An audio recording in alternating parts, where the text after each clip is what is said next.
काय वाटतं तुम्हाला परभणीमध्ये जो प्रकरण घडलेलं आहे, सोमनाथ सूर्यवंशी यांचा मृत्यू झालेला आहे, संविधानाच्या प्रतिकृतीची विटंबना झालेली आहे, तर या प्रकरणाकडे कोण्या दृष्टीने पाहता तुम्ही?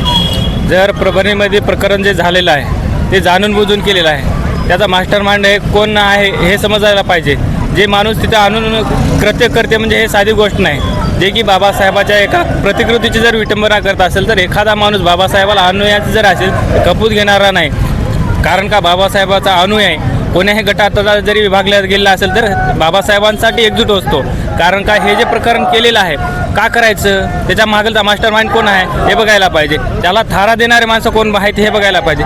कारण का ज्या बाबासाहेबाच्या कायद्यानं आपला खाण्याचा, बोलण्याचा, राहण्याचा अधिकार दिलेला आहे, पण त्यांना का छेडायचं ते सहन करून घेतल्या जाणार नाही.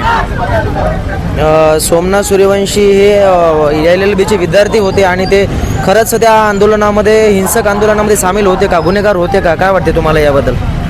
हिंसक आंदोलन त्यांनीच केलं हे कसं कशावरून म्हणता तुम्ही?